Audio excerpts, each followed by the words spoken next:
우리에게 주신 말씀은 마태복음 26장 32절 말씀입니다. 그러나 내가 살아난 후에 너희보다 먼저 갈릴리로 가리라.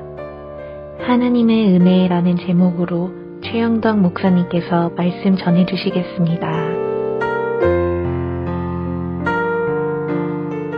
오늘은 맥스 루케이도 목사님의 책 은혜 중 11장 구원의 새 노래를 부르자를 요약 정리하고 은혜에 대한 여러 지식들을 편집한 내용입니다.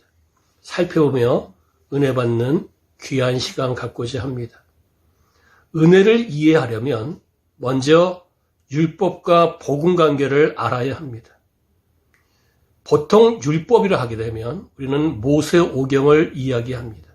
그리고 그 안에 있는 613개의 법을 이야기합니다. 그런데 성경 전체를 살펴볼 때 가장 큰 범주의 율법은 신구약 성경에서 하나님의 명령, 금령에 관한 모든 내용들을 율법이라고 이야기할 수가 있습니다. 다르게 표현하게 되면 율법은 곧 계명입니다. 율법의 역할은 소극적인 면이 있고 적극적인 면이 있습니다.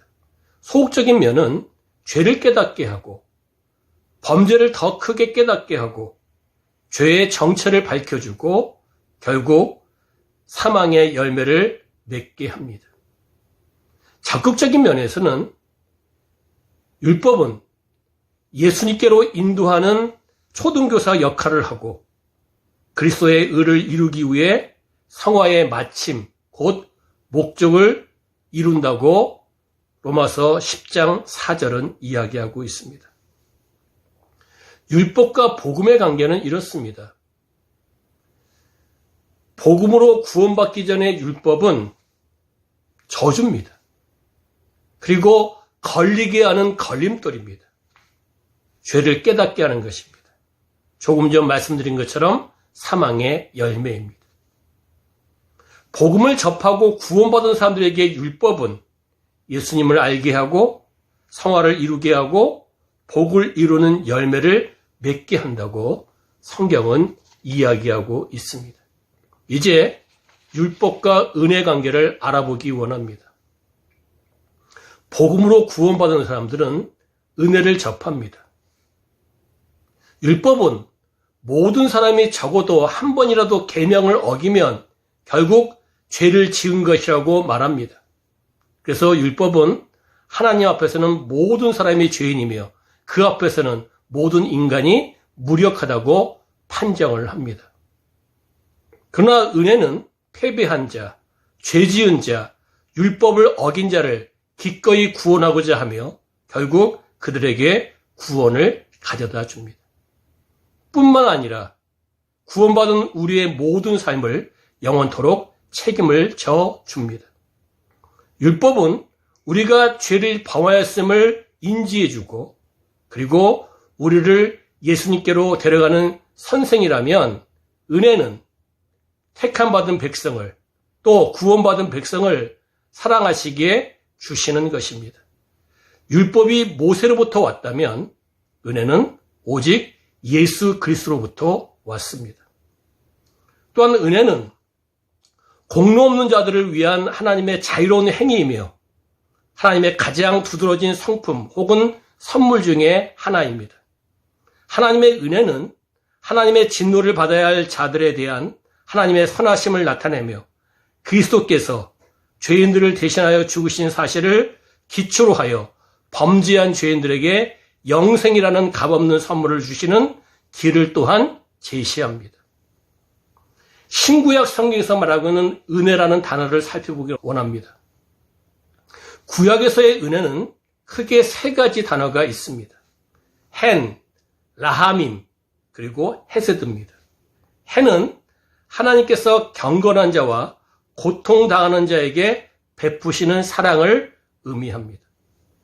라하밈은 죄사함 받는 것을 의미하고 헤세드는 인자한 하나님의 본성을 의미합니다. 가장 일반적으로 사용되는 단어는 헨입니다.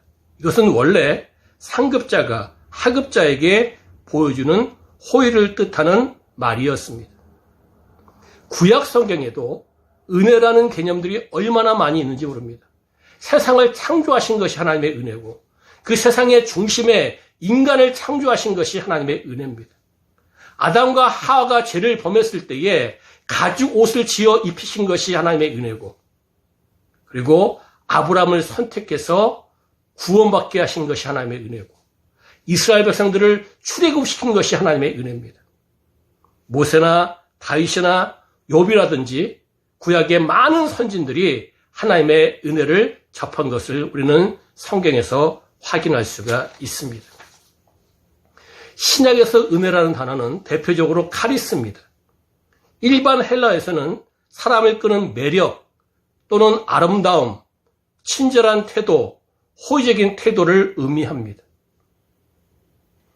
은혜가 겉으로 드러난 것을 우리는 카리스마 이렇게 이야기합니다. 은사지요.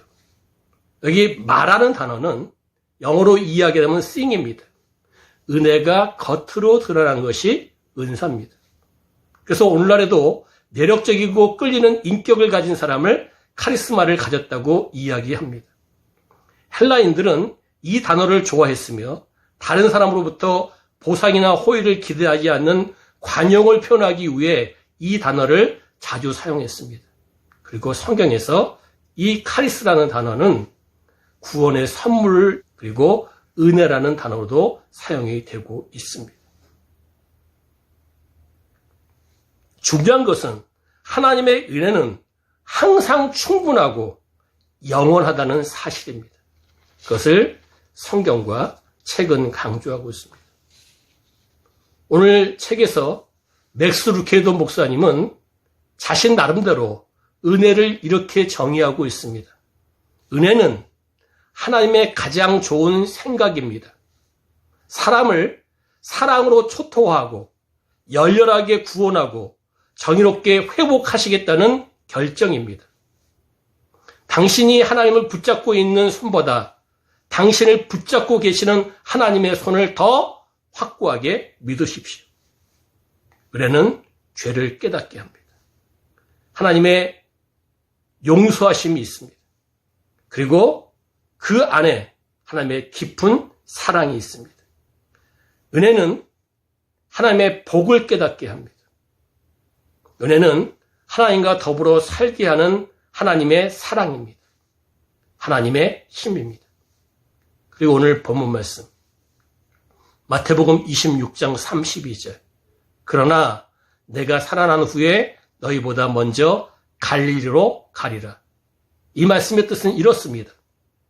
너희가 곧 제자들이 예수님의 십자가를 발견하고 낙심하겠지만 그리고 삶 속에서 자주 실패하겠지만 나는 너희와 언제나 함께 할 것이다. 너희가 넘어지면 내가 잡아주겠다. 흩어지면 내가 모으겠다. 나를 버리면 내가 쫓아가겠다. 심지어 내가 갈릴리에서 너희를 먼저 기다리고 있겠다.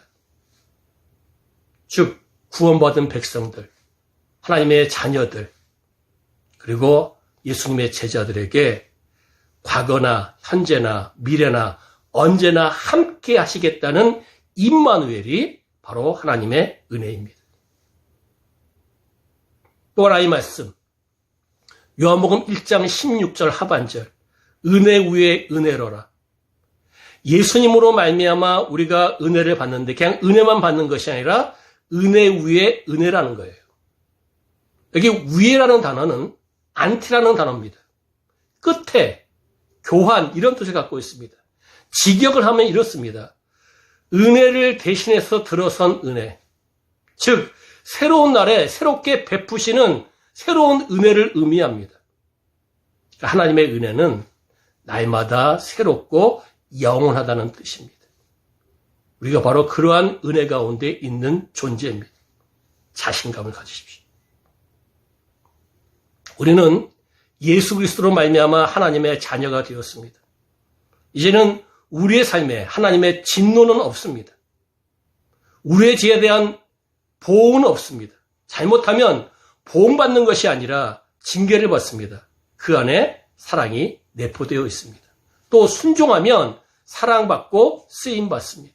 즉 하나님의 은혜로 우리의 모든 삶이 혜택을 받게 되어 있는 것입니다.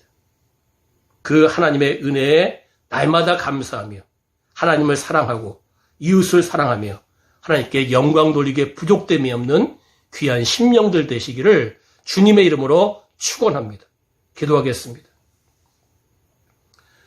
하나님 아버지, 2021년 새해를 맞이하여 하나님의 은혜에 대해서 살펴보았습니다.